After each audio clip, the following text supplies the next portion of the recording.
Perkenalkan, nama saya Denny Pitlo Tumada, NIM 1967201034.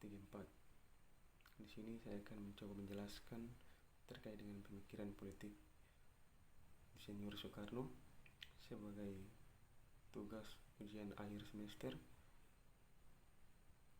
dengan mata kuliah Pemikiran Politik Indonesia dan Postmodern. Soekarno merupakan tokoh yang mempunyai andil yang cukup besar dalam proses kemerdekaan Indonesia. Melalui pemikiran politiknya, Soekarno mampu membawa bangsa Indonesia menuju pada kemerdekaan. Dan untuk melawan penjajah, Soekarno menggunakan taktik politik yang berbeda-beda di setiap masa penjajahan. Di masa Hindia Belanda, Soekarno melawan dengan tidak mau bekerja sama atau non-kooperatif dengan pemerintahan Hindia Belanda. Sedangkan pada masa pendudukan Jepang, Soekarno mau bekerja sama atau kooperatif dengan pemerintahan pendukung pendudukan Jepang. Pemikiran politik Soekarno yang paling sering berpengaruh dalam kehidupan politik di Indonesia adalah munculnya konsep pemikiran tentang Nasakom, Nasasos, dan gotong royong. Awalnya pemikiran Soekarno mudah dipenuhi oleh idealisme revolusioner dan anti penindasan. Tapi di akhir masa kekuasaannya, ia menjelma menjadi sosok pemikir yang represif dan anti demokrasi.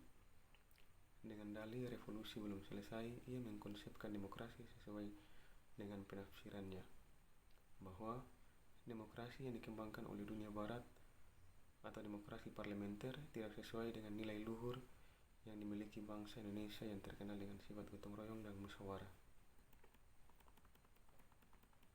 Pertama, Nasakom atau nasionalis, agama, dan komunis adalah konsep politik yang dicetuskan oleh Soekarno dan merupakan ciri khas dari demokrasi terpimpin.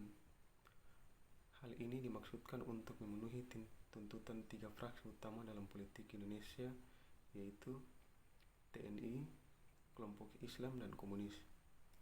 Kemudian yang kedua, Nasasos atau nasionalisme, agama, dan sosialis adalah konsep pemikiran politik Soekarno yang menggantikan konsep Nasakom yang dianggap oleh masyarakat bahwa Soekarno lebih berafiliasi ke Partai Komunis, maka ia melahirkan konsep baru yaitu Nasasos.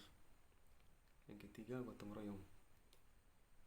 Menurut Soekarno sering dijadikan kata kunci dalam rangka mensukseskan program-program pembangunan di Indonesia.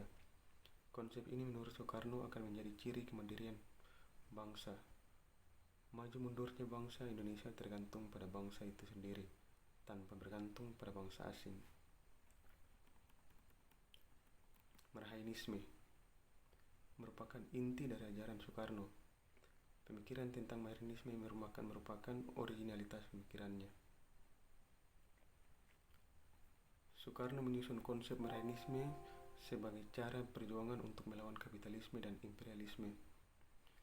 Melalui media wayang kulit inilah Soekarno dikenalkan dengan konsep kekuasaan politik yang di kemudian hari sangat mempengaruhi pemikiran politiknya. Dengan demikian, maka dapat disimpulkan bahwa Soekarno dalam melawan penjajahan memiliki pemikiran politik yang berubah-ubah.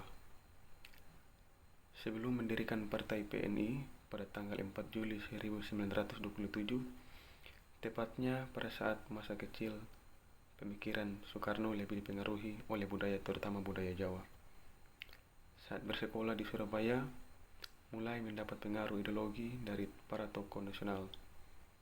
Di Bandunglah mulai muncul pemikiran politik Soekarno yang dapat diketahui melalui tulisannya yang berjudul Nasionalis, Islamisme, dan Marxisme. Dalam melawan pemerintahan Hindia Belanda, Soekarno dan PNI tidak mau bekerja sama atau non-kooperatif dengan pemerintah. Pemikiran politik Soekarno untuk mewujudkan Indonesia merdeka mulai berubah pada masa pendudukan Jepang. Masa pendudukan Jepang, Soekarno mau bekerja sama atau kooperatif dengan pemerintahan pendudukan Jepang. Pada tanggal 1 Juni 1945, Soekarno berpidato di BPU PKI. Pidato tersebut merupakan salah satu puncak dalam karya politiknya yang diberi nama Pancasila. Pada tanggal 15 Agustus, Jepang menyerah pada Sekutu, sehingga ini dimanfaatkan oleh Soekarno untuk mengucapkan proklamasi Indonesia pada tanggal 17 Agustus 1945. Demikian presentasi saya. Terima kasih.